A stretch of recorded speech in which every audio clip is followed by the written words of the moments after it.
Welcome, Pewter Report readers, viewers, and listeners to a brand new edition of the Pewter Report podcast, brought to you by our friends over at Brier Grieves Insurance. Are you in need of car insurance or looking to upgrade your car insurance? Well, if you are, there's nobody better to work with than the great people over at Brier Grieves Insurance. They can help you out with your car insurance, but they also are experts in other areas as well, including homeowners, flood, boaters, and business insurance. So, if you need to know more about Brier Grieves Insurance and want to learn more about them, visit their website, briergrievesinsurance.com, or you can give them a call at 813-876-4166. That's 813-876-4166. It is a Monday edition of the Pewter Report podcast. Hope everybody had a fantastic weekend. Happy 316 day for all you Stone Cold Steve Austin fans out there as well.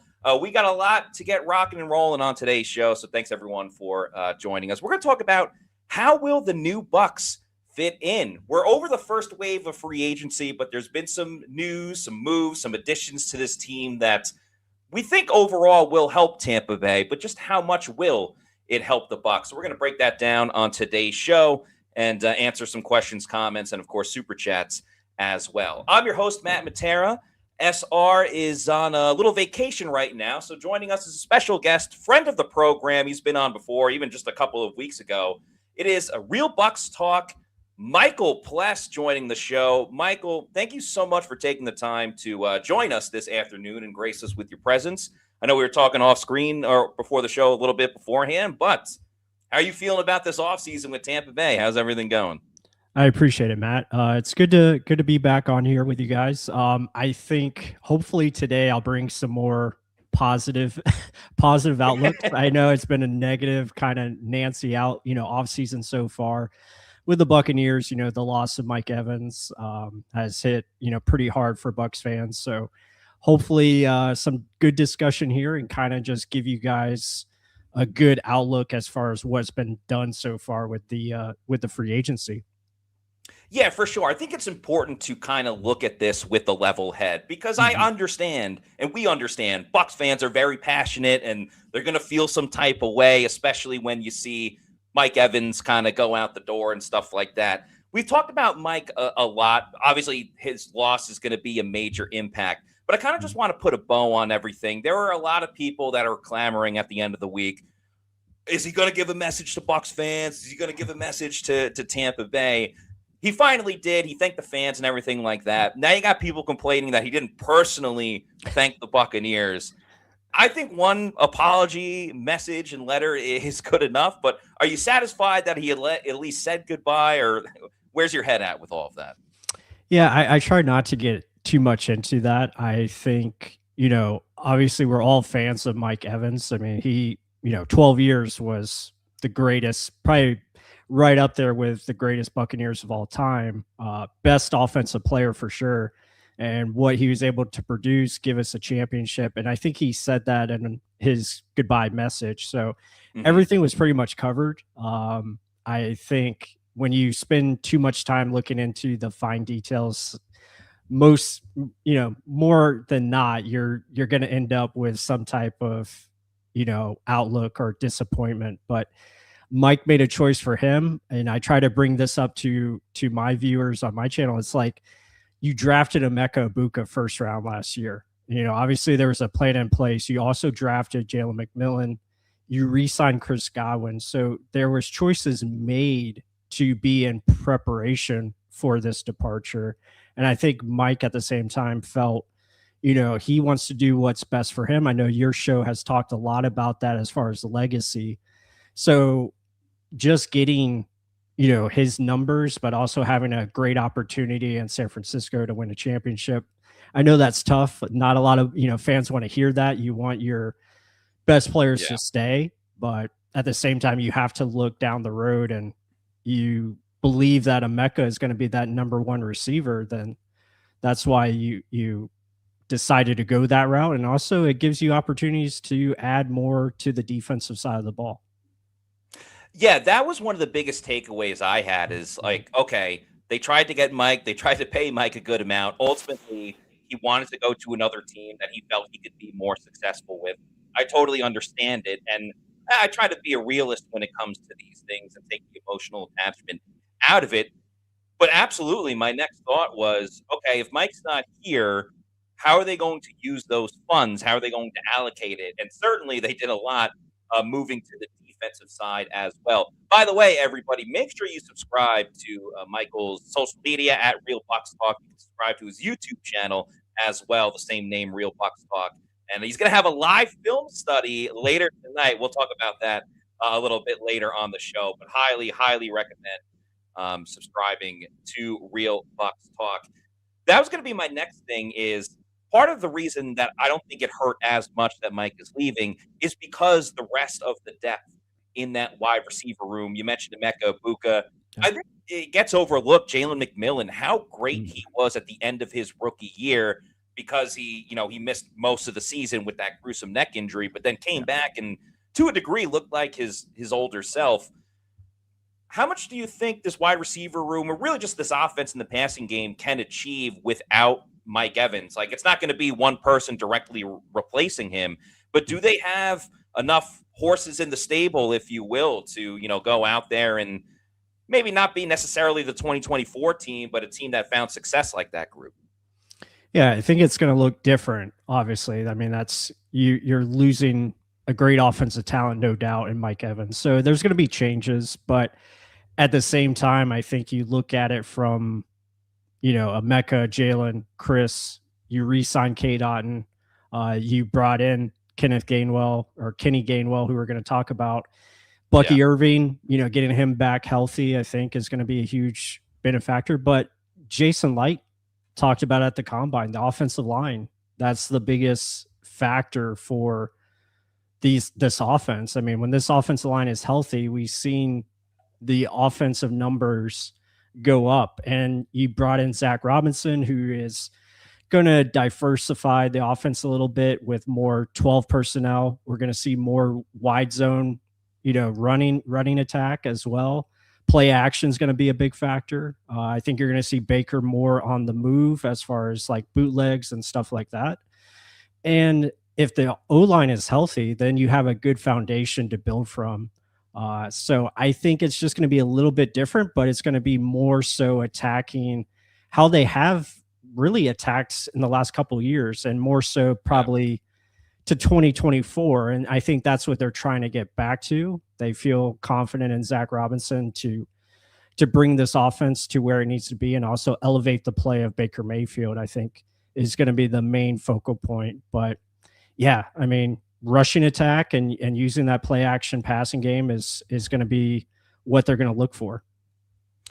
No doubt about it. Zach Brannigan, who's a Pewter Report YouTube channel member, said, silver lining, if you've been waiting to get a Mike Evans jersey, they're 50% off on Fanatics. I would definitely recommend everybody doing that, because he's going to come back for the Ring of Honor and everything like that. Mm-hmm. And then shout out to Gimme Duluth, who says, my two favorite Bucs outlets. So appreciate the support. And like when these worlds can collide. I'm glad you brought up the play action, because in my opinion, the best type of Baker Mayfield, we know his strength is like when he's able to throw on the run and kind of get out of the pocket. And I think what was missing from the team last year a little bit is that, listen, we all love when Baker is scrambling, rushing for 15 yards. Everyone remembers the end of the Texans game where he got that first down and then flipped and somersaulted and landed on his back. And that's fun. He's very good and creative with I like to call it the schoolyard BS, like from the Longest Yard movie. And one of Mike's infamous touchdowns 2 seasons ago against the Chargers kind of came from that schoolyard BS. But in my personal opinion, the best type of Baker Mayfield is that play action, bootleg. He doesn't have to run if he doesn't want to. Rhythm, timing, bang, bang, good to go. And I feel like whether it was Josh Broussard, whether it was directive from Todd Bowles to run the ball 30 times against Carolina, whatever the case may be, it really felt like they deviated from that last season. And I'm hoping, kind of to your point, that Zach Robinson will bring that back with Baker and kind of get the best out of him. Right. Yeah, no, totally agree there. I think, again, it goes back to the offensive line. Like if that is where you need it to be, and that can be your bread and butter, you can work everything off of that. But Baker's at his best, like you said, timing. When he's playing with timing, that's when he is very efficient and very at a much higher level than what we've seen down the stretch towards the end of the year. And, keeping him healthy, keeping him moving, changing the throwing locations as well. That's going to help. But timing is the biggest factor. So I think you're going to try to implement that more and get more timing. Timing routes and play action is a big part of that too. So hopefully that's something they can instill. And I think it's probably what we're going to see more of than we did last year for sure. On that topic of offensive line, there's been some small moves by Tampa Bay. I know he's not an offensive lineman, but O'Keefe was re-signed recently. Jason Light actually broke that himself. Charlie Heck moves to the Miami Dolphins, so he leaves Tampa Bay after one season. Dan Feeney was re-signed as well, while the Bucs were the front office was having their yearly, boat outing. I guess if you want to say. To me, I guess this is two-part. One, how much help do you think they need on the interior offensive line? Because when they're fully healthy, I mean, you could argue it's the best offensive line in the league, but we saw how it kind of looked when, Malk was out for most of the season once he got injured at the Texans game, and Ben Bredesen was out for like a little while. So how much help do you think they need on the interior offensive line? And then to that point, we know who their starting tackles are, but with Heck gone, how high are you or low are you, but I would imagine high, on Ben Chikuma are you as like that next offensive tackle, that swing guy? Yeah, I'll start with Chikuma. I'm a big fan of his game. So I would expect him to hopefully, continue that development, get a little bit more comfortable.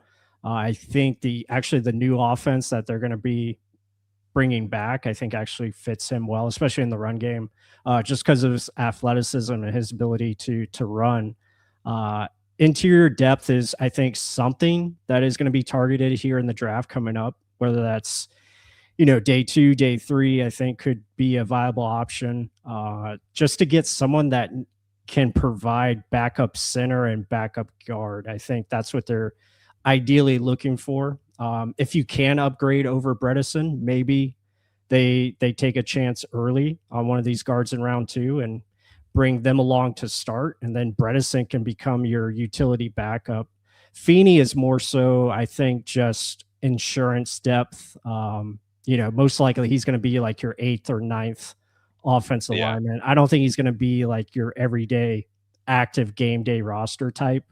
But they like him, good familiar face. He actually fits better in the scheme as well, especially if they're going to go more to zone run blocking. I think that does help him. And then O'Keefe, I think he just does a lot to the run game, and him being a fullback type of option, I think that's why they brought him back. And also special teams is their number one, objective to get fixed. And I think they've done so far as getting that overhauled.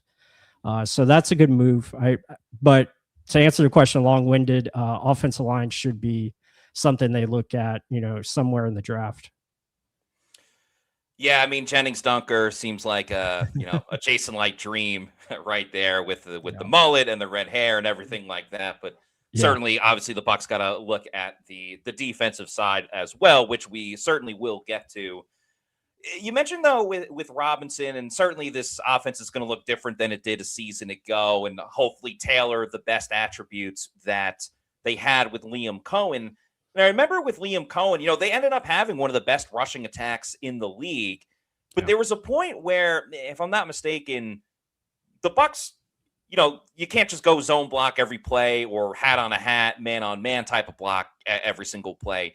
But it seemed like the Bucs struggled more with the zone blocking than they did necessarily the hat on the hat. And that was when they were able to kind of like spring big runs with Bucky Irving. Because remember, like, Bucky wasn't starting right away when he was a rookie 2 seasons ago. Yep. So is there a concern for you that if Robinson tries to implement the zone rushing attack too much, is this offense, obviously they've evolved from 2 years ago, but are there concerns that they could kind of struggle again with something that kind of bit them at their ankles a little bit 2 seasons ago? Yeah, I mean, from what I've heard and discussions I've had with other people, he is a zone blocking disciple and he wants to bring that over. I don't think it's going to be as heavy as we saw in Atlanta. I think Atlanta, their personnel just matched it much better. I think Bijan Robinson can do that kind of stuff. That's the kind of, type of runs he likes to do. Kenny Gainwell, they brought him in. He does fit. Yes. He does fit the wide zone rushing attack pretty well. So I think we're going to see it increase in volume, but not to a degree where it's going to take over the offense, if that makes sense. I still believe they're going to utilize their, gap blocking, power blocking, duo, inside counters, all those types of things that they do really well. And I think Robinson will adjust to what he has here and understand that. But at the same time, they are going to try to implement more of a zone rushing attack and then also utilize the play action boot game, to marry that together. And that's the big thing, is just getting Baker more so on the run, giving him options to work with. My favorite type of rushing plays last year, and I think like Sean Tucker exploding against the Buffalo Bills is a great example, is anytime they would pull Tristan Wirfs from the left to the right side or Luke Gedeke from the right to the left side, pulling those tackles, those counters and stuff like that. One, it's just aesthetically pleasing to watch a 300+ pound offensive lineman run full speed at a smaller defender, but it felt like they had a lot of success there. What's your favorite type of running play for Tampa Bay specifically? Whether something you just like that they do or something that they've really succeeded at? Yeah, I think they do a great job. Like you mentioned, the counter tackle pulls. I think any time they can do like a pin and pull, where they're having those guards shift down, use the tackle to come around, like you just mentioned, those are great runs. I think some of their duo runs where they get some more double teams, interior push, that usually works well. Any type of getting, whether it's the guard or the tackle pulling, I think is where they really do well, because they down block pretty efficiently for the most part. But yeah, it's going to be exciting because I do like the addition of Kenny Gainwell and what he brings to Bucky Irving, not only in the passing game, but as a runner.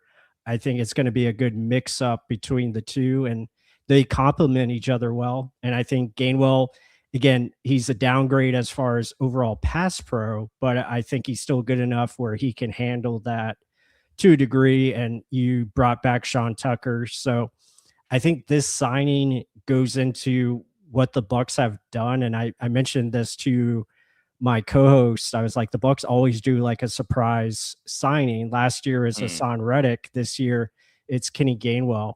And I think for the value that you get him at in a 2-year contract, he's just a very good player. And I think he gives you more explosive ability, but it also just brings back like so much you can do with 21 personnel, getting him and Bucky on the field at the same time. The threat of him being a pass option, that's going to open up things for Bucky Irving to, be a little bit more open. So there's a lot to that makes a lot of sense from that standpoint. I think he is a really good fit for this offense. First of all, you're a perfect guest host, because I was going to segue into Kenneth Gainwell just next. And I love the pony package. I'm obsessed with it. I still think about, and you're fantastic and incredible with your breakdowns and film breakdown and everything.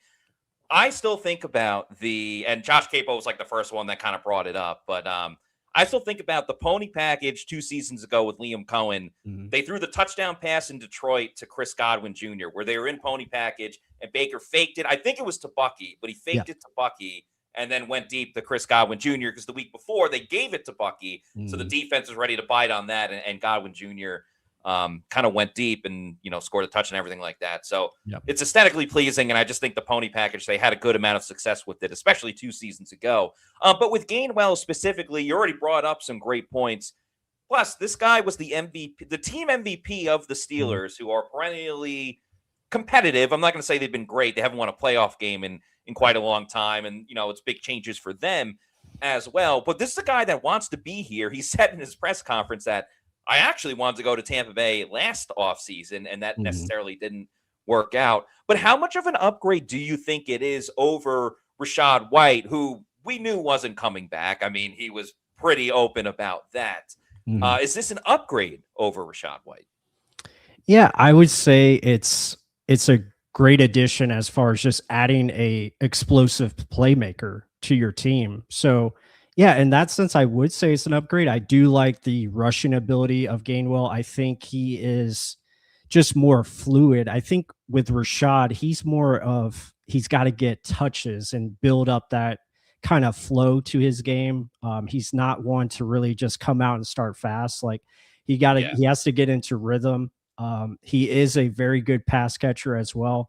The Bucs didn't really utilize him in terms of route running, especially down the field. They did at times, but nothing really connected. With Gainwell, he has such an ability to really run routes as a receiver. So I think that experience that he had in college under Memphis and his ability to run routes, catch the ball, he's got, good size as far as like hands, and that plays a factor. And I think not only that, but he's improved his rushing ability where he's patient, but also knows when to turn on the gears to get to different levels and really sets up his blocks well.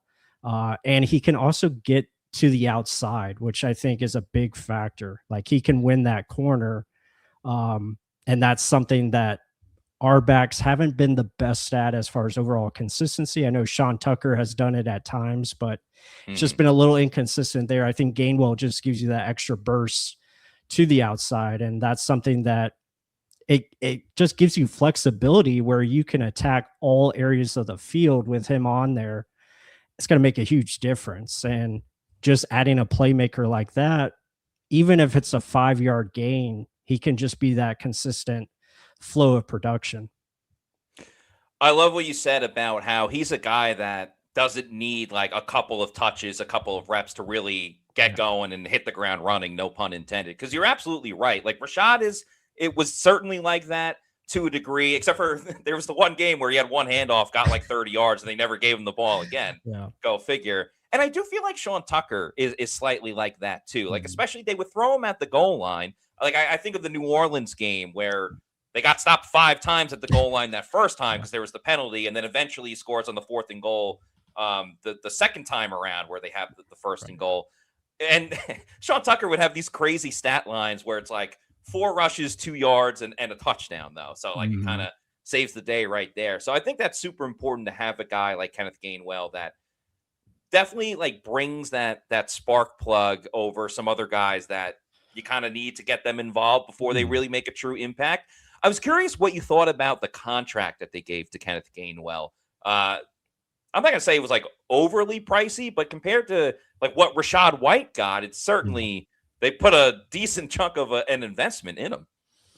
Yeah, I think it's some of it like just to secure him. Obviously there was interest both ways, which helps, but when you look at the production and look at what he's able to produce last year, I think market-wise, it was right in that range. I know everyone wanted Tyler Algier. He got a little bit less.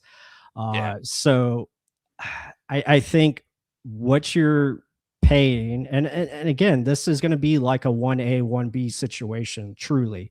And I think that is a little bit more worth of the investment, especially with Bucky Irving and just the season that he had last year. Not sure how is he going to bounce back.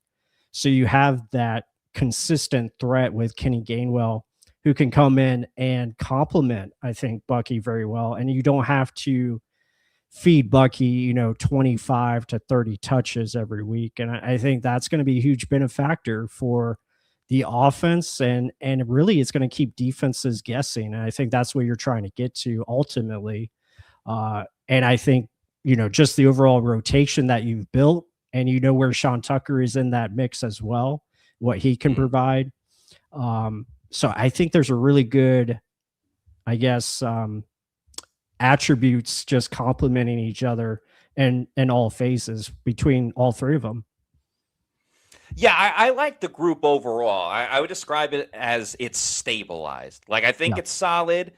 I obviously I want everybody to be healthy, but if Bucky were to miss a game, I have no issues with Kenneth Gainwell being the starter. I have no issues with Sean Tucker being the starter. I mean, he's done it before, and it seems like he's good once a year for a crazy game where he should be the offensive player of the week, like he was against New Orleans 2 seasons ago. Last season he would have been, but the Bucs lost the game, so it's kind of tough to give it to a losing team. So I feel good about where the Bucs are at the running back position.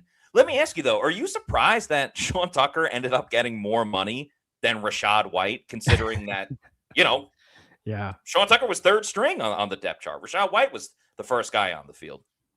Yeah, I mean, to me, I think with Rashad, it looks like he was just so interested in going to Washington, and I think that was, a good fit for him. Obviously, playing with Jaden Daniels had a big factor with that. So just adding him to the mix, and I think, again, it's a 1-year deal, so he's going to go out and prove that, he's a starting running back in this league. And I think his mindset is if he does very well, obviously he'll get the contract next year. So a little bit of risk by him, but he made it very evident that he was leaving the Buccaneers once the season ended. So I think he went for more so, I'm going to a spot where I'm going to feel comfortable. I know I have a good opportunity to be the starting running back, and he took somewhat of a discount. And so, but with Sean Tucker, I'm not surprised because they just put the tender on him, and that's what he's going to get at $3.5 million. I mean, yeah, it feels like Rashad certainly kind of painted himself into a corner between getting ready to leave the Bucs, going on Instagram Live, saying that he was in prison with the Bucs, which isn't necessarily a good look. Well, it was his friend shouting it, but Rashad White didn't necessarily say, "Hey, man, stop."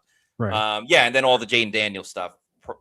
I think it hurt himself in like contract negotiations and stuff like that. Last question about the running game, and then we'll get to the defensive side. Okay. As it pertains to Bucky, maybe it was an injury that played into it, but curious your thoughts. What was the big difference between Bucky and what he was doing as a rookie when he, made first team all rookie team, and then last season, more specifically coming back from the injury? Was it just a guy that still kind of looked hamstrung, I guess is the right word, or what are you seeing there with maybe why he struggled a little bit? Yeah, I think it was a combination of those things that you outlined. I think, a little bit of lack of confidence. And then also I think he was just trying to do too much. There was at times where it looked like he was really trying hard to get that big play going. And sometimes, forcing that, especially within his reads, instead of just taking the natural 4 to 5 yard gain. And, he was really trying to hit that 10 to 20 yard run. It seemed a little bit too much, but I would expect him to bounce back. I think he is determined. I think, again, getting that shoulder injury completely healed and fixed, that's going to help him. And just really getting back to his confident ways and understanding what he has in front of him. The offensive line being healthy going into this year, that's going to play huge dividends. And I also think just having the experience of Zach Robinson will do him wonders, just because his ability to build a run game around him and also complement the other backs, I think that will be a lot of fun to watch. So I expect him to have a good season. Definitely better than what we saw last year for sure. I agree. I think it's going to be a bounce back year for Bucky Irving, and having the healthy offensive line, something that you brought up at the beginning of the show, will do wonders for him and for this team. And if you want your money to do wonders for you, you got to put it in the right spots. And that's why it is best to work with Amuni Financial. Will your savings last through retirement? Most people plan for 10 years. A retirement can last 30. Healthcare, taxes, market swings, it all adds up. Take our quiz. Check your retirement readiness today. Amuni Financial. That's right. You can't go wrong with Amuni Financial. They're the official sponsor of the Monday mailbag that comes out on PewterReport.com every Monday. They have offices all across the country. I know we have the other commercial where they talk about Colorado, but they have it in Tampa. They have it in Idaho, California, Oklahoma, wherever you are in the continental United States. They have an Amuni Financial. They can help you with a number of different financial needs, including your retirement. And if you scan the QR code on the screen, take a 2-minute quiz. It's absolutely free. It'll tell you how well you're doing with your finances when it comes to, are you ready for retirement, or when can you retire? So check out Amuni Financial and see how they can help you. You can also visit amuni.com/retire if you're looking for that retirement situation specifically. We are on with Michael Pless from Real Bucs Talk. Make sure you subscribe to the YouTube channel at Real Bucs Talk. Same on social media, on Twitter and everything like that. Tell us a little bit about your YouTube channel. Also, you have a live film study coming up tonight about Al-Quadin Muhammad. Tell everybody a little bit about that, and everybody make sure you go subscribe to the Substack as well. Yeah, I appreciate that, Matt.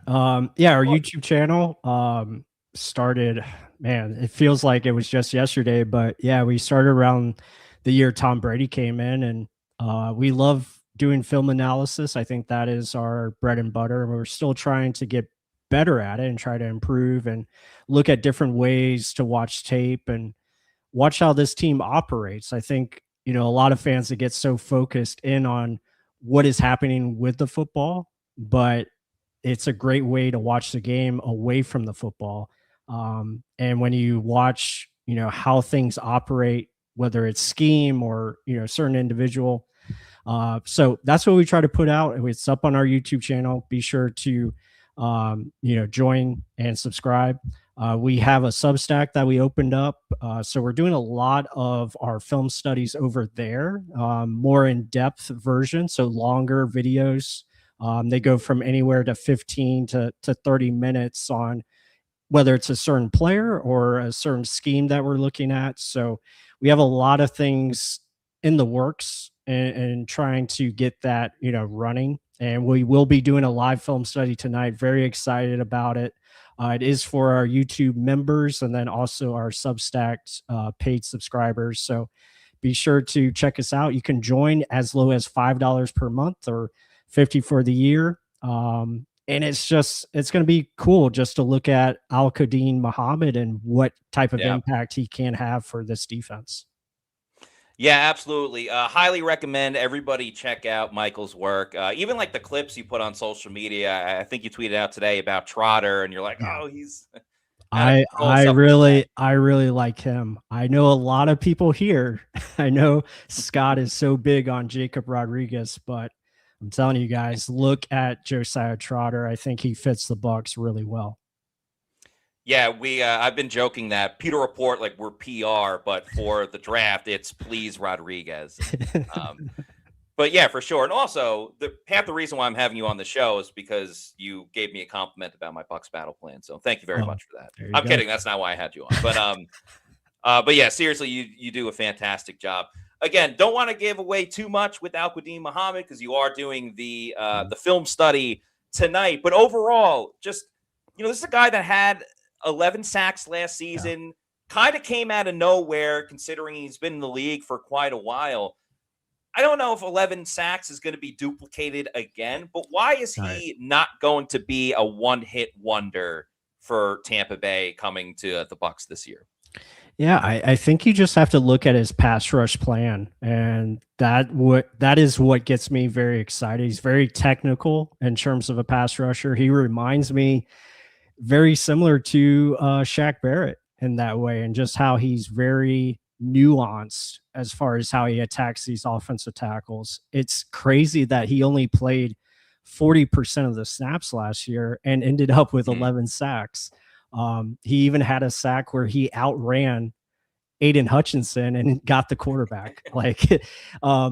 So again, he's not the most perfect player, and that's why he didn't get, the high-end contract, to get him for $4 million with an opportunity to earn $6 million. I think it's a perfect play, and it fits into the mold of a Jason Light, signing. So with Muhammad, I think he has a good foundation. If needed, he could start for this team. I think when you look at going into the draft, obviously edge and linebackers still need starters. And I think with Muhammad, he gives you a much better upgrade over your edge 3, whether that's Nelson or Braswell. So from that standpoint, the added value that you're going to get from this guy, I think, is going to help a lot. And what I love about him, he's got inside and outside versatility. So he can rush against guards. He can rush against tackles and does a very good job of getting penetration. But will that amount to double-digit sacks? I mean, remains to be seen. I think what he can give you is raise that floor. And that's kind of been our theme at Real Buckstock. It's like you're getting better in depth to elevate the already good players that you have on this defense. I think that's what you're looking at to go about this offseason. And Muhammad definitely, I think, adds something there. Yeah, I like the signing because it gives the flexibility for the outside linebacker room. Like if he's your outside linebacker 3, I think the Bucs are in a much better spot than a lot of us thought going into this offseason and going into the draft, because that probably means that whoever they drafted, whether it's a Cassius Howell or Mason Thomas, whoever you want to pick there, is playing well enough in the preseason and training camp and everything like that to warrant a top spot. I mean, Yaya will be outside linebacker 1 for the time being until they draft someone. Yeah. So if you go in with Yaya and Muhammad as your top 2 guys, you're not like being like, yeah, this is incredible. This is going to be amazing. But like, you feel better than if Anthony Nelson was starting there. That's no shade at Anthony Nelson. Right. I think the X factor in all of this is David Walker, because we just don't know necessarily what he's going to bring to the table this year. I mean, we could talk about everything he did in college. That was 2 years ago. He tore his ACL before he even put on pads in training camp. So if they get anything out of him, then that pushes Anthony Nelson further back. Chris Braswell, we all know that story at this point. But yeah, Muhammad, to your point, can really kind of raise the floor of this group because it's a guy that you feel okay about starting. But if he's your backup and then, like you mentioned, 40% of the snaps and still getting double digit, my dream for the Bucs is obviously you want to get back to that Super Bowl winning defense. But if you could just have those waves of edge rushers where, you have your top 2 guys, but there's not a crazy fall off with the next 2, that would be ideal. But, the Bucs haven't found that in quite a while now. Yeah, no, I'm right there with you. I think that is what they're going to try to accomplish. And I think it sets up very well with the draft coming up in April. And now you have a good solid foundation with Muhammad, Yaya. You have David Walker, who you have still a lot of promise about. And then you add in a draft pick or 2 to that mix. That definitely presents not only a more versatile room, but just a higher floor.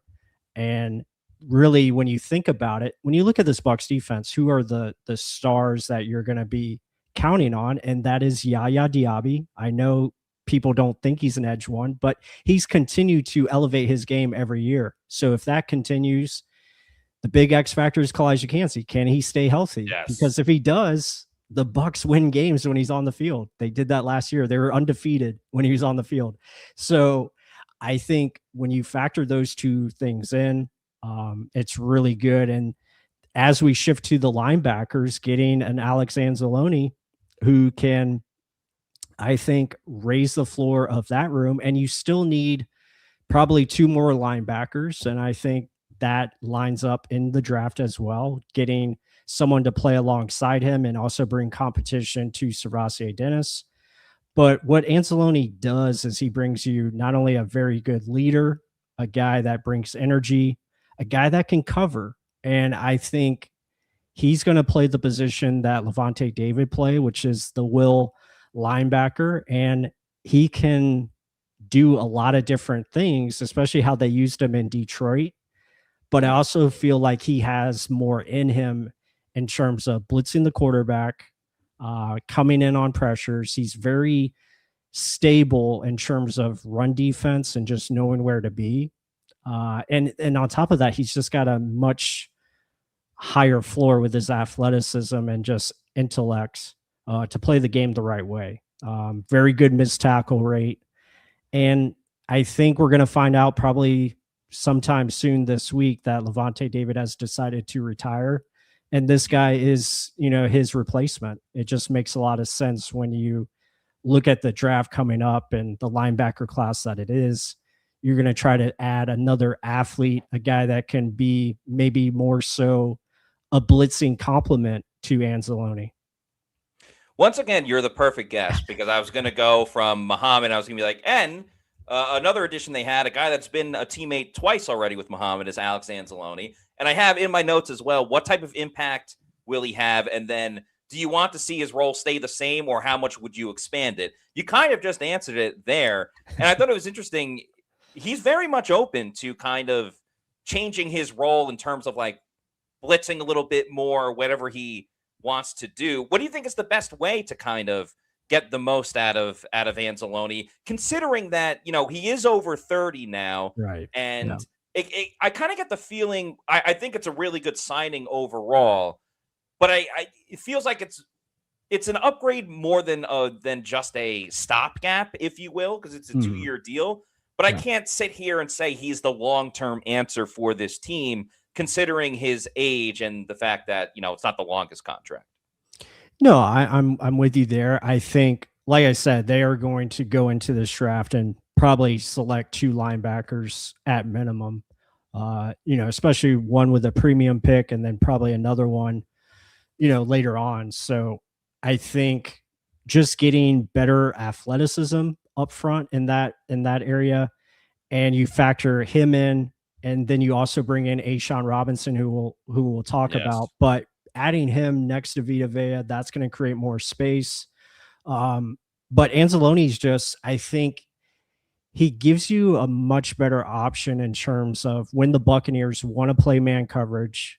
He gives you an option to take tight ends on, and be a much better threat against running backs out in the flat. And that was some of the biggest concerns. I love Levante David, but last year and even the year before that, you could see there were significant attributes starting to decline, especially with his sideline to sideline speed. Still very smart, and he made a ton of plays, but at the same time, just having Anzalone, who's a little bit further in his athleticism, his ability to run sideline to sideline and give you a much better threat, especially over the middle of the field to guard those hook and curl routes that we've seen so often. Just destroyed. Just destroyed. And not only that, but he can also run like the seam routes too, and stay in phase with certain players. That's going to be a huge help to the Bucs defense. And also it allows whoever rookie they bring in, or even like Servassier as a rotational player, to be more utilized in what they do best, which is come downhill. And that is something where I'm not sure if Anzalone can do those types of things, because he wasn't really asked, he wasn't asked to do them in Detroit. They played him a bunch in the slot and like had him cover guys. So that's something we have to see. Like, can he get into the box and be a little bit more physical and do those mug looks and then drop out into coverage?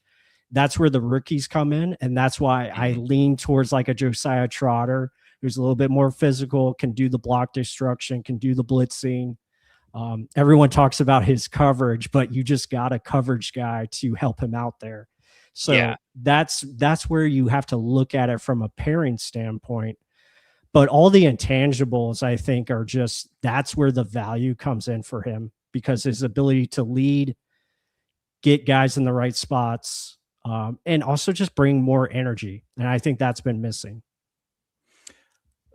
You're spot on. Like energy, attitude, enthusiasm. I don't know. Yeah, it just feels like with the Bucs, especially on the defensive side, like one thing goes wrong and they're kind of standing around waiting for someone to kind of save the day. Yeah. And more often than not, no one was able to kind of save it. Like and they won this game, but like even the Seattle game where it was awesome, Levante makes that play at the end and it's kind of like, holy crap, we did it. It wasn't like, we should have been making that play. It was like, oh, wow, like what a lucky break we got, right there. So, I'm with you. we all love Levante. I think it's time to, kind of hang it up. And you're talking about Josiah Trotter. Just curious if anyone else is kind of on your radar, people that you would love for Tampa Bay to draft at the inside linebacker position. Yeah, I mean, more at the top. I love CJ Allen. I think anytime you can add Georgia defenders, I think that's never a bad idea. They're just so smart in how they come into the league. They're professionals before they even get to an NFL team, because that's the way they train. So CJ Allen makes a lot of sense, and he can do all those things I talked about with Trotter, but I think he does it at a higher level right now. So he would be someone I think they consider in round one. And then like Josh has been talking up Keyshawn Elliott, and I'm a big fan of him as well. I think he is everything that Todd Bowles asks of his linebackers, and I think that's an important thing to look at. So he would be one.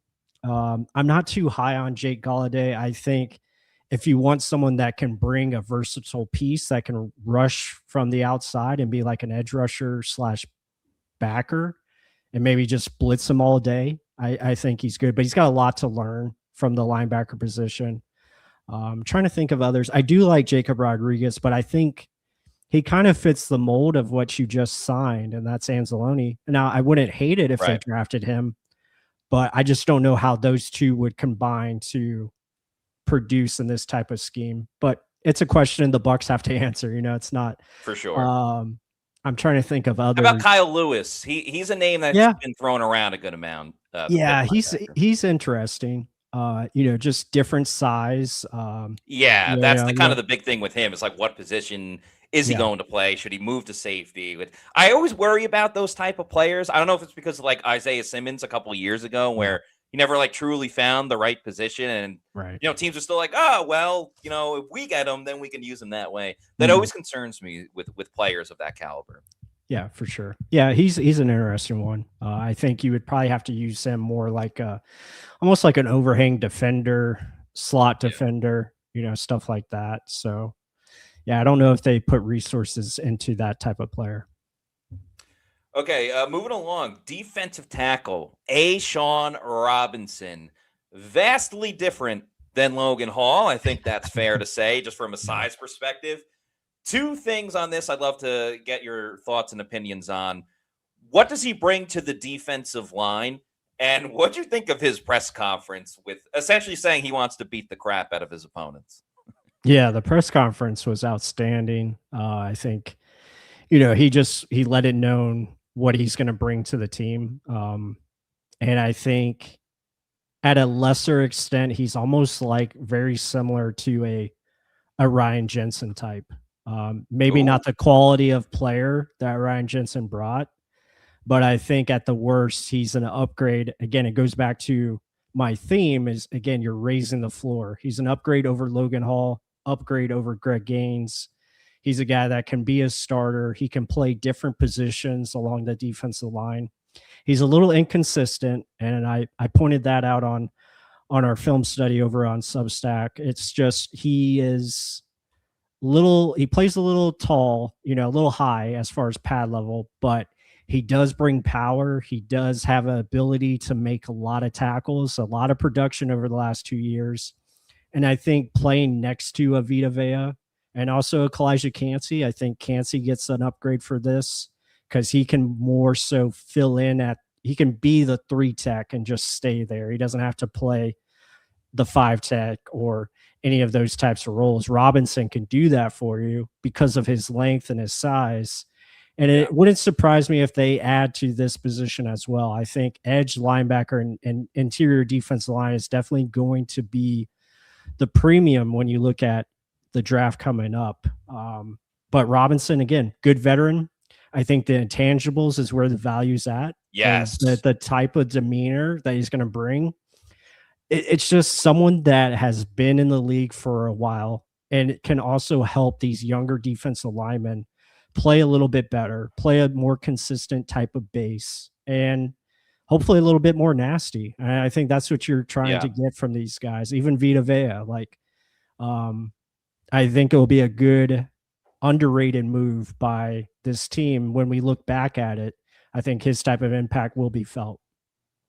A championship pedigree as well. Yeah. Won a Super Bowl with the LA Rams. I think that's always good to bring a winner on this team. And then another thing that I find hilarious, and we kind of learned more about him in the press conference and absolutely loved him.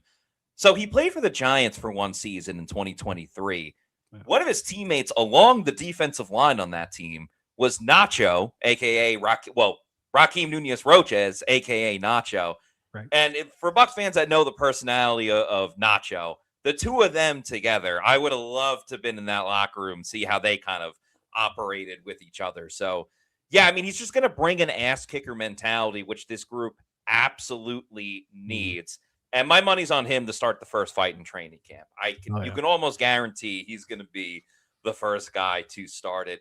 Another signing that it's not going to be the front page of any newspaper or whatever, but Miles Killebrew, special teams ace. This is a Danny Smith signing, with Danny Smith becoming the special teams coordinator for Tampa Bay. I'm not going to ask you the ins and outs of him as a player overall, but how important is it, or how much of a benefit will it be that presumably the Bucs are going to get an upgrade for their entire special teams with Killebrew, but with Danny Smith as well?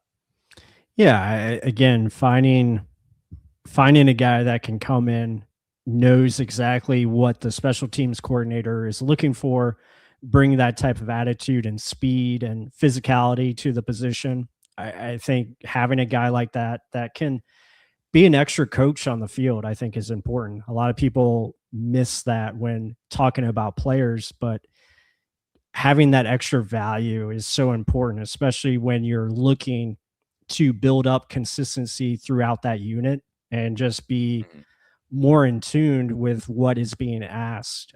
So I think the value there, especially if he's back to 100%. I know I think he tore his ACL last year, so hopefully he'll be ready to go, but he brings just that veteran presence. He has a lot of production as a special teamer.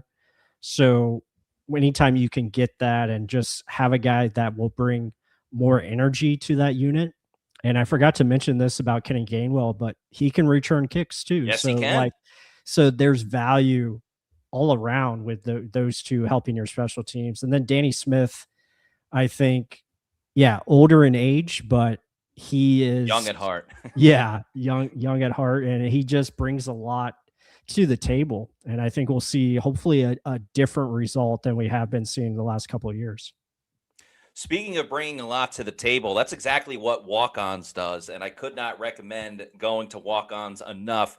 There are 3 in the Tampa Bay area, one over in Wesley Chapel, another in Lakeland, and a third, certainly last but not least, is Midtown Tampa, not far from Raymond James Stadium. It's an awesome spot to tailgate or pregame before a Bucs game or whatever events going on at Ray J. There's always concerts and other fun events and stuff like that. Their food is fantastic, especially the happy hour deals that they have, and they have an assortment of drinks available as well. They have happy hour all the time, including Monday, 3 p.m. to close. Tuesday's the big day as well with the $5 Tito's and all-day happy hour. So eat like a winner, drink like a champ over at Walk-Ons. Remember, the NHL is back. The Lightning are doing pretty well. Well, they struggle a little bit, but they're near the top of the standings. Watch a Lightning game over at Walk-Ons. A reminder again, everybody, to make sure you subscribe to Real Bucs Talk. You got the live film study tonight about Al-Quadin Muhammad to your YouTube channel members and Substack subscribers as well. And also, got to give a shout out to our Pewter Report YouTube channel members as well, our Pewter Platinum members. Thank you, everybody, for your support of pewterreport.com. We will have a Pewter Insider coming up on Friday, so we'll let those names kind of scroll down at the bottom. Just some programming notes as well for everybody. Tomorrow, St. Paddy's Day, we will be talking about the Bucs need all the luck that they can get. I'm going to be joined by Nick Geddes from the JP Peterson Show. We're going to talk about the Bucs, how they kind of look against the rest of the league, his opinion on Todd Bowles, and some other factors going on with Tampa Bay. Wednesday, we have a doubleheader. First, it'll be myself and Bailey Adams talking about the Bucs get an attitude adjustment. Shout out to our guy, John Cena. And then later that night, SR and Josh Capo are on the show. Bucs get a defensive haul. It is their third mock draft. I'm sure you can guess who's going to be one of their early picks with the player on the graphic there.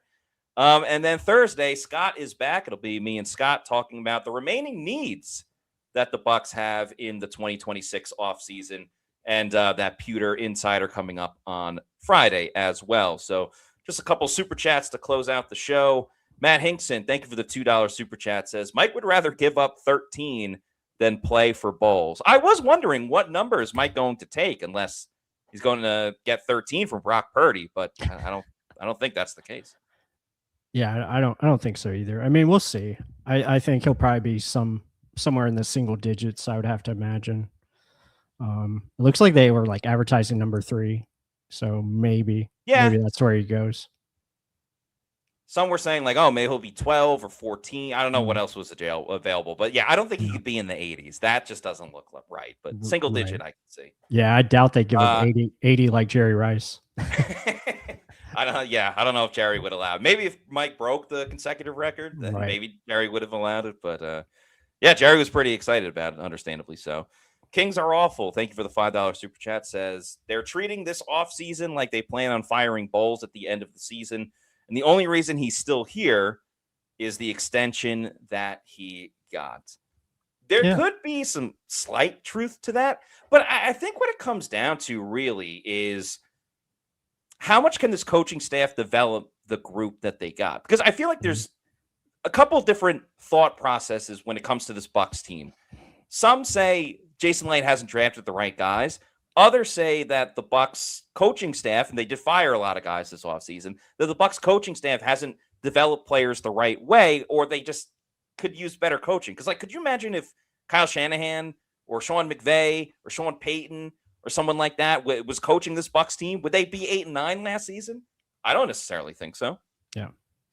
Yeah. I mean, those are all great points. I think there's so many different factors with what has gone on with this Bucs team. I think injuries play a huge role, and it's unfortunate because they just haven't been able to establish the type of depth that these other teams have. But also, coaching goes into that too. So I think it's all kind of combined.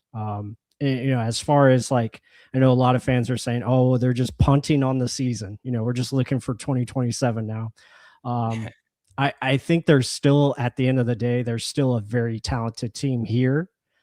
It's going to require some of that luck that you're promoting for tomorrow. I think that plays a part into it. You got to stay healthy, but not necessarily like entirely healthy. You need your key players to stay healthy. Kalijah Cansey is a big factor. Yaya, Vita Vea, your secondary, that you invested into last year. Like, those guys have to do well. True. They have to do well, but what they've done so far, and they have a budget, money plays a factor into this too. And I think resource management is all things that have to improve. I think drafting the right players, that all plays into it. So I think they still have a very good chance to compete this year. And remember, guys, like, the offseason is still occurring. So we don't know what's going to come available, especially after the draft. Who else can they add? But if they continue to go by the motto that I think they are going, which is about raising the floor of your team and getting better players to step in when injuries do occur, I think that is something that has been missing. And so hopefully that continues. I know they wanted to add a corner, potentially adding another veteran corner, interior offensive line depth. All these things play a part. So we just have to see. I think it's still a very good team, especially if the offensive coordinator is right, which they all tend to believe he is. And defensively, if with the added pieces that you're going to add up front and do a little tweaks here and there, things could work out a lot better than what it was last year. Yeah, I don't think they're as drastic of a situation as some people may think. KJ Chap, thank you for the $2 super chat. We appreciate it. Says, will number 13 jersey be retired? Yeah, absolutely. I don't think they're even going to give it out to another player while Mike's still in the league, but it will definitely be retired. There's no question. Fully agree there. Yeah. Meets McGee, thank you for this $5 super chat. Says, I'm so happy that we got a Sue-like a-hole in A'Shawn Robinson, a major upgrade overhaul. Also, if Levante David retires, will they sign another free agent linebacker? I've thought about the latter part of that because I agree with you, Meets McGee, on the first part of it. And I actually think Logan Hall can find a lot of success with the Texans just because like their entire defense is incredible. And he's going, back to where he played at college as well. But yeah, as far as another free agent inside linebacker, I wouldn't hate it, but I would want them signed to essentially compete with Servassier Dennis and still flood the position at inside linebacker. Yeah, I'm right there with you. I don't see anything as far as the free agent market right now. Again, maybe after the draft and when those prices start to lower. Yeah, like they don't need to invest all that much more money in like another inside linebacker. Right. Because like who knows? Servassier Dennis was a starter last year. Maybe he takes a step forward. I know, the stock's very low on him, but you never know. Like my goal for Servassier Dennis, obviously he would want to be a starter, but I don't know. If he ends up being your fourth string inside linebacker, that means you've got good depth in front of you. Yeah, for sure. Michael Larry, thank you for the $4.99 super chat, says, any reason why we wouldn't go after Thibodeau? He is a bigger player size-wise, and I don't think it would cost much to get him. So I've thought a lot about this with my Bucs battle plan, and I would have made this move if I was Tampa Bay. This is before the Muhammad deal and everything like that. The Giants were looking to shed money. It would be a little bit over $14 million. So again, at the time, this is before the Anzalone signing and some of these other guys. But I thought it would have been a good kind of win-win situation for each team because for the Bucs, I don't think it's like Hassan Reddick. This is a much younger player. He was dealing with some injury, but he was also playing behind Brian Burns and Abdul Carter. It wasn't like his lack of production was just because he's playing all of the snaps and not getting to the quarterback. I would have made this move. The Giants would have been able to shed some money, and the Bucs probably would have cost them like a fourth-round pick. And the last time they traded for a Giants edge rusher, it ended up pretty well. But I would have liked for them to go after Thibodeau, but that's not the route that they went. Yeah, I mean, I think it was something we could have been interested in. But again, it just depends on what that cost is going to entail.